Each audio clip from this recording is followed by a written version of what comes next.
오늘 하나님의 손 시리즈 6번째 시간입니다. 오늘 채워주심이라는 주제의 말씀을 가지고 함께 은혜를 나누고자 합니다. 우리는 살면서 예고 없이 찾아오는 여러 가지 문제들 앞에 당황할 때가 있어요. 여러 가지 결핍의 문제들, 여러 가지 부족함의 어려움들이 있죠. 건강의 결핍이 있습니다. 또 재정의 결핍이 있습니다. 관계의 문제가 있고요. 영적인 어려움들이 있습니다. 이 속에서 우리는 낙담을 하거나 때로는 좌절하고 때로는 하나님 앞에 원망과 푸념을 할 때가 있죠. 오늘 본문에 나타난 한 여인도 마찬가지입니다. 인생에 닥친 큰 고난 앞에서 그는 어찌할 바를 알지 못해요. 하지만 하나님의 사람 엘리사를 통해 그의 인생에 어떤 하나님의 은총과 기적이 임하는지를 우리에게 보여주고 계셔요. 오늘 본문의 배경을 먼저 살펴보겠습니다. 엘리사는 우리가 잘 아는 대로 엘리야의 뒤를 이어 북이스라엘에서 활동했던 아주 위대한 선지자입니다. 당시 북이스라엘은 굉장히 영적으로 혼란한 그런 상황이었어요. 바알 숭배가 만연했고 하나님의 말씀이 잘 들리지 않았던 그런 시기였습니다. 그 속에서 하나님의 사람으로 우뚝 서서 엘리야와 함께 하나님의 권능과 살아계심을 아주 놀라운 모습으로 펼쳤던 위대한 선지자였죠. 갑절의 영감을 받아서 엄청난 이적들을 행했는데 그는 단지 예언자, 선지자뿐만 아니라 하나님의 말씀을 전하고 가르치는 영적인 스승의 역할도 감당을 했어요. 열왕기하 내용을 보면 선지자의 생도들이라는 그런 표현이 자주 등장을 하는데 아마도 어떤 선지자 공동체가 있었던 것 같아요. 오늘날로 말하면 어떤 신학교와 같은 그런 젊은 그룹들이 하나님의 사람으로 훈련되는 그런 믿음의 공동체가 있었던 것 같습니다. 근데 그 속에 속해 있던 한 믿음의 사람이 일찍 세상을 떠나게 됩니다. 어떤 질병이든 아니면 어떤 불의의 사고이든 일찍 세상을 떠나게 되었고 그 사람의 아내가 엘리사에게 찾아와서 하나님 앞에 정말 원망 섞인 그런 마음을 가지고 우리 어떻게 하면 좋겠습니까? 라고 엘리사에게 그렇게 이야기하고 호소를 하는 장면이에요. 1절 말씀을 우리 다시 한번 읽어보겠습니다. 시작. 선지자의 제자들의 아내 중에 한 여인이 엘리사에게 부르짖어 이르되 당신의 종 나의 남편이 이미 죽었는데 당신의 종이 여호와를 경외한 줄은 당신이 아시는 바니이다. 이제 빚준 사람이 와서 나의 두 아이를 데려가 종을 삼고자 하나이다. 부르짖었다 라고 하는데요, 이 말은 절규하다, 크게 소리치다 라는 뜻이에요. 갑작스러운 자신의 남편 앞에 당황해하며 슬픔에 억장이 무너진 한 여인이 엘리사에게 찾아와서 절규하듯 호소를 합니다. 이것은 단순한 슬픔이나 원망을 넘어서 하나님을 향한 그런 불평과 원망이 담겨져 있어요. 또한 영적인 혼란의 어떤 메시지가 담겨져 있죠. 당신의 종 나의 남편이 죽었습니다. 당신의 종 나의 남편이 하나님 경외하는 줄을 당신도 잘 알고 있을 겁니다. 탄식과 원망이 담겨 있어요. 내 남편이 하나님을 그렇게 사랑하고 경외했는데 그리고 당신을 따라서 주의 종이 되겠다고 했는데 이게 무슨 일입니까? 나에게 좀 설명 좀 해주십시오. 열심히 신앙생활하고 열심히 교회 다니면 좋은 일이 있어야 되는 것 아닙니까? 복을 받아야 되는 것 아닙니까?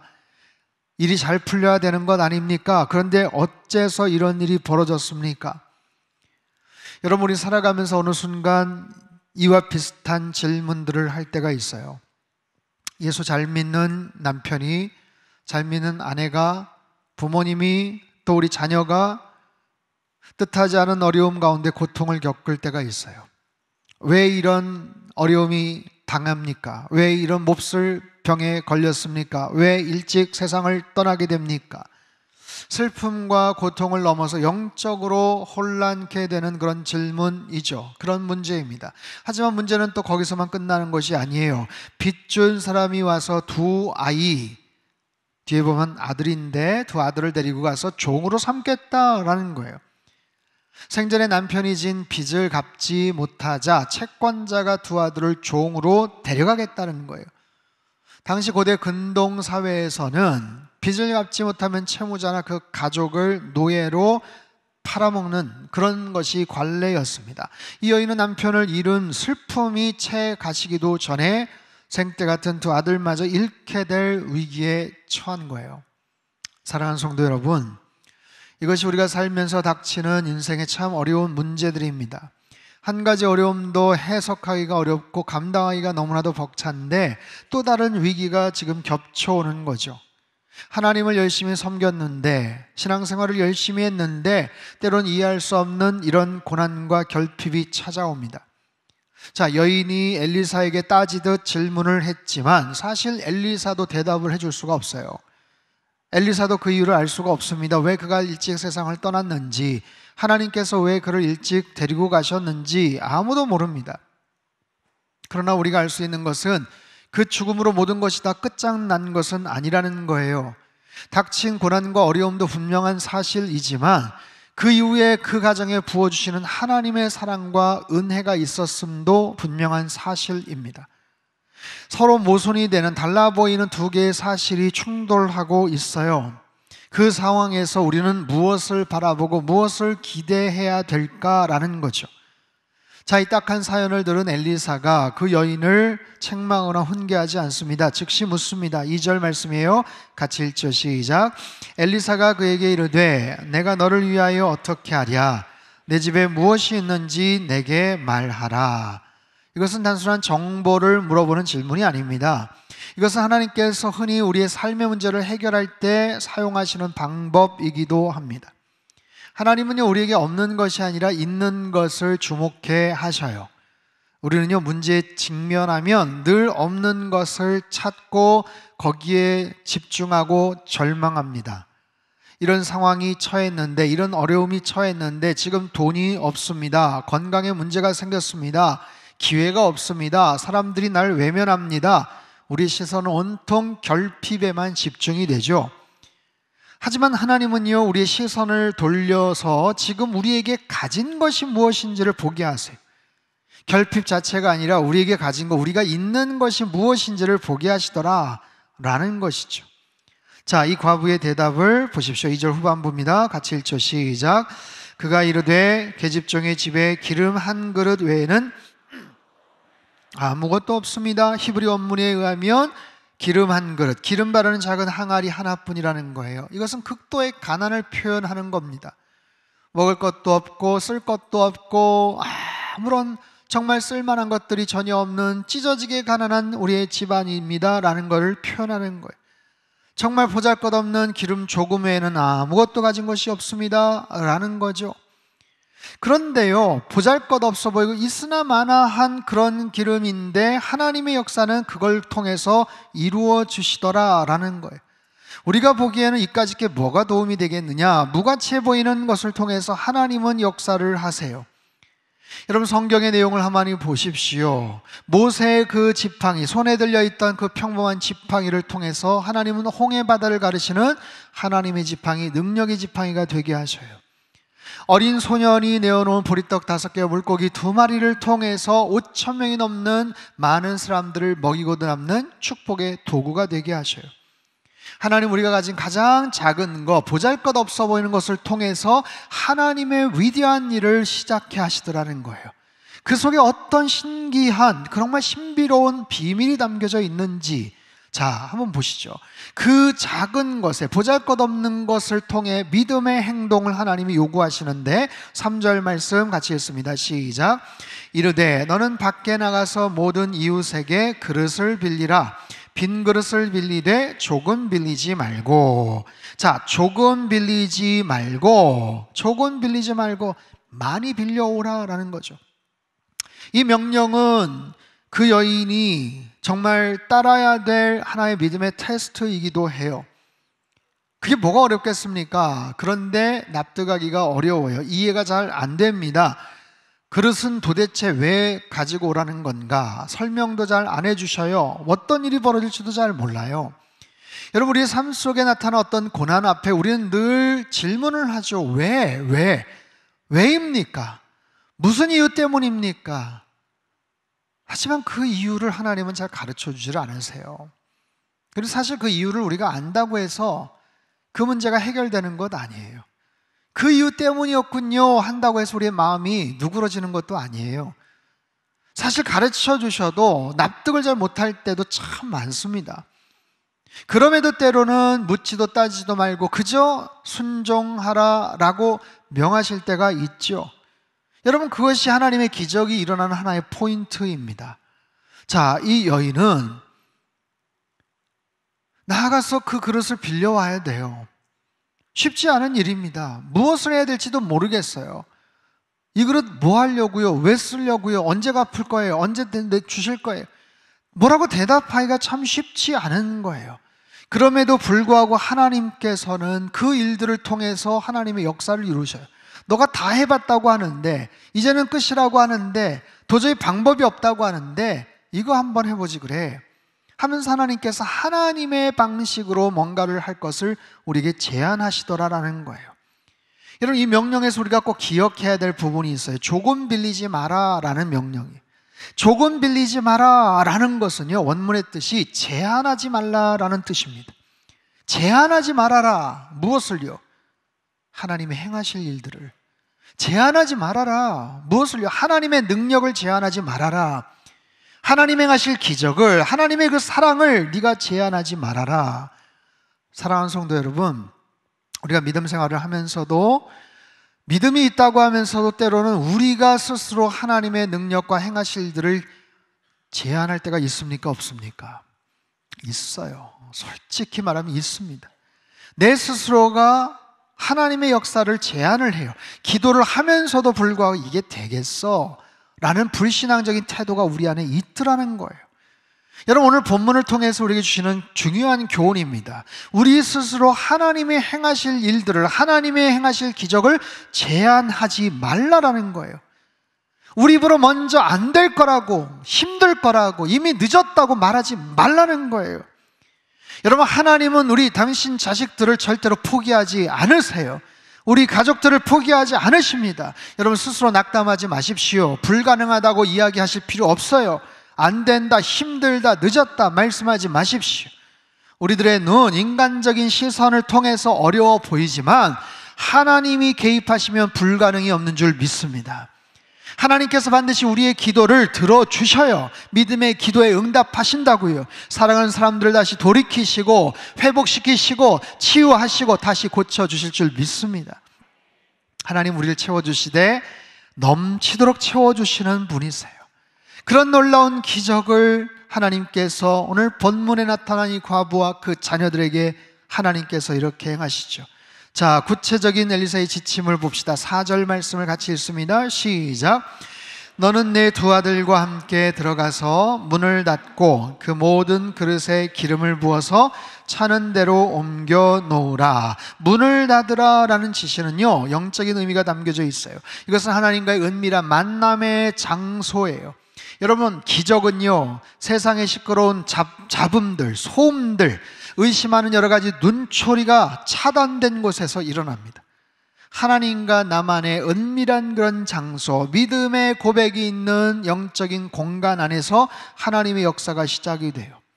여러분 삶 속에 하나님의 특별하게 채워주심이 필요하시다면, 그렇다면 먼저 불신의 마음들, 세상에 열려져 있는 그 모든 염려의, 그 모든 마음의 문들을 여러분 먼저 차단하시고, 정말 빈 그릇을, 믿음으로 된 빈 그릇을 최대한 많이 준비하십시오. 그럴 때 하나님께서 그 그릇에 어떤 일들을 놀랍게 행하시는지를 우리는 볼 수가 있어요. 하나님의 놀라운 채우심의 역사, 기적의 역사가 우리의 기도 가운데, 우리의 믿음의 반응을 통해서 풍성하게 나타나는 은혜가 있게 되기를 축복합니다. 자, 여인은 엘리사의 말대로 행합니다. 5절과 6절 초반부 같이 읽습니다. 시작. 여인이 물러가서 그의 두 아들과 함께 문을 닫은 후에 그들은 그릇을 그에게로 가져오고 그릇에 다 찬지라. 아멘. 여러분 상상해 보십시오. 작은 기름 그릇 한 그릇에서 계속해서 기름이 뻘뻘뻘뻘 나오는 거예요. 흘러나오는 거예요. 첫 번째 그릇이 다 채워집니다. 두 번째 그릇이 채워집니다. 그런데도 기름은 계속해서 흘러나옵니다. 기름은 계속해서 흘러넘칩니다. 네 번째, 다섯 번째, 여섯 번째 그릇이 다 채워집니다. 하나씩 하나씩 꽉꽉 가득 차기 시작을 합니다. 여러분, 이것이 어떻게 가능했을까요? 지금은 뭐 자주 볼 수는 없지만 일전에는 산에 가면 입구쯤에 약수터가 있곤 했었어요. 그럼 바가지로 떠서 마시고 물통을 가져다가 받아가지고 오기도 했습니다. 요즘이야 다 정수기를 다 쓰지만 그 작은 호수를 가만히 보면 거기서 물이 퐁퐁퐁퐁 계속해서 나오죠. 많은 양은 아니어도 계속해서 쉼없이 흘러나와요. 도대체 이 물은 어디에서 흘러나올까? 여러분, 고민을 하거나 아니면 궁금해서 이게 도대체 어떻게 될까? 한번 그런 고민이나 생각을 해보신 적이 있습니까? 우리 그냥 자연스럽게 생각하는 거예요. 물의 수원이 어디에 있겠지? 어딘가에서 물이 나오겠지? 어떻게 연결이 되어 있겠지? 맞습니다. 우리 눈에는 보이지 않지만 하나님 기적의 수원이 어딘가에 연결이 되어 있다면 기적은 계속해서 나타나는 거예요. 하나님의 기적은 지속적으로 흘러나오는 하나의 기름과 같은 기적이 나타나는 거예요. 무에서 유를 창조하신 하나님의 능력, 창세기 1장에서 어둠 가운데 혼돈 가운데 이 세상을 창조하신 하나님의 놀라운 창조의 능력이 그 작은 기름병을 통해서 계속해서 흘러넘치더라라는 거죠. 여러분, 이 여인에게 있어서 남편의 죽음은 가장 큰 절망이자 고통이었어요. 그럼에도 하나님의 은혜가 그 가정 안에 임합니다. 넘치는 기름이 그 여인에게 주시는 특별한 축복의 선물이기도 했어요. 하지만 하나님의 선물은 그 기름만이 아닙니다. 더 큰 하나님의 축복이 있어요. 그게 뭔지 아세요? 그 기름이 나오는 현장을 지켜본 두 아들들입니다. 여러분, 그 두 아들들은 자칫 아빠의 죽음, 엄마의 원망, 가정의 여러 가지 어려운 그런 상황 속에서 요즘 말로 말하면 믿음을 잃어버릴 딱 좋은 그런 환경입니다. 그렇게 우리 아버지가 열심히 신앙생활을 했는데, 우리 부모님이 열심히 믿음 생활을 했는데 이게 뭐야? 이분들이 믿는 하나님이라는 분이 도대체 살아는 계시는 건가? 그런 원망과 불신앙적인 태도에서 요즘 말로 말하면 나 이제 교회 안 다녀, 나 이제 믿음 생활 안 할 거야 하기에 딱 좋은 그런 상황입니다. 그런데 그들의 눈앞에서 하나님의 채워주심의 역사를 보고 있지 않습니까? 여러분, 우리 가정 안에 때론 여러 가지 어려움이 있어요. 결핍과 상실이 있습니다. 그런데 정말 중요한 문제는요, 그 상실과 결핍 자체만의 문제가 아니에요. 거기에 대해서 내가 어떻게 반응을 하느냐, 거기에 대해서 탄식하고 하나님을 원망하는 부모의 모습, 나의 태도를 자녀들이 지켜보고 있고요, 아직 신앙을 갖고 있지 않은 다른 가족들이 지켜보고 있다는 사실입니다. 뒤집어 생각해 볼까요? 오히려 반대로 그 힘든 상황에도 꿋꿋하게 다시 일어나서 하나님을 찬양하며 하나님의 채워주심의 놀라운 기적과 같은 현장을 온 가족들이 같이 공유할 수 있다라면, 여러분, 그것이 자녀들에게, 다른 가족들에게 얼마나 큰 축복일까요? 여러분 삶 속에, 여러분 가정 안에 특별한 하나님의 기도 응답과 하나님의 채워주심의 역사가 있다면 여러분 반드시 그 경험을 가족들이 같이 할 수 있게 해주세요. 우리 자녀들이 같이 공감하고 공유할 수 있게 해주세요. 그 영적 경험이 아이들의 인생을 믿음으로 지켜주고 세워주는 그 어떤 값진 유산보다도 더 놀라운 하나님의 선물이 될 줄 믿습니다. 오늘 6절의 마지막 9절, 우리에게 중요한 교훈을 줍니다. 같이 한번 읽죠. 시작. 여인이 아들에게 이르되 또 그릇을 내게로 가져오라 하니 아들이 이르되 다른 그릇이 없나이다 하니 기름이 곧 그쳤더라. 기름이 곧 그쳤더라. 기름이 왜 그쳤어요? 기름이 왜 멈췄나요? 하나님의 능력이 소진되었습니까? 아닙니다. 그릇이 없었기 때문입니다. 반대로 그릇이 더 있었다면 계속해서 기름은 넘쳐났을 거예요. 여러분 잘 기억하십시오. 하나님의 은혜는 언제나 충만합니다. 하지만 내 믿음의 그릇이 충분하게 준비되지 못하면 그 은혜가 공유되거나 경험되지 못할 수도 있더라는 거예요. 저는 상당교회 담임 목사로서 우리 상당교회 모든 성도님들의 삶 속에, 가정 안에 하나님의 은혜가 언제나 정말 영원토록 언제나 충만하시기를 바랍니다. 그 놀라운 은혜가 지속되기를 축복합니다. 하나님의 역사와 기적과 은혜와 사랑은 지속되어야 돼요. 하지만 때론 나의 어떤 불신앙적인 행동이, 부정적인 나의 믿음의 태도가 이 지속되는 하나님의 은혜를 거기에서 그만 종료시킬 수도 있다라는 거예요. 여러분 간절하게 기도하십시오. 주여, 하나님의 은혜가 지속되기를 원합니다. 주님의 은혜가 우리 가정에, 우리 인생에 지속되기를 원합니다. 주여, 우리 자녀들의 인생에도 대를 이어서 하나님의 은혜가 지속되기를 원합니다. 여러분 간절하게 기도하셔야 돼요. 그러나 분명한 것, 하나님의 은혜는 여러분 당연히 일반적이고 보편적인 하나님의 사랑과 은혜는 우리가 죽을 때까지 우리와 함께 하세요. 그러나 오늘 본문의 이야기를 잘 기억하세요. 어떤 상황에서 특별한 그분의 은혜와 특별한 채워주심이 어느 순간에는 이렇게 종료될 수 있더라라는 거예요. 하나님의 채워주심에는 한계가 없어요. 그분의 은혜는 언제나 충만한 거예요. 하지만 나의 믿음의 그릇을 덮어놓으면 문제가 생기게 돼요. 억수로 장대비가 오지만 그릇이 덮여 있으면 물이 담기지 않는 것과 같은 이치입니다. 그래서 우리의 믿음의 크기, 우리가 준비한 믿음의 용량, 그릇의 분량에 따라 하나님의 축복을 더 많이 담을 수도 있고 그렇지 못할 수도 있다라는 것을 꼭 기억하셔야 돼요. 엘리사의 마지막 지시는 하나님의 채워주심의 풍성함을 우리에게 보여줘요. 7절 말씀을 같이 읽습니다. 시작. 가서 기름을 팔아 빚을 갚고 남은 것으로 너와 네 두 아들이 생활하라. 자, 하나님은 단지 당장의 위기만 해결해 주시는 분이 아니더라고요. 빚을 갚고도 남을 수 있는 충분한 양의 그 기름이 있었어요. 가능할 만큼 넉넉하게 채워주셨어요. 어떻게 해야 될까요?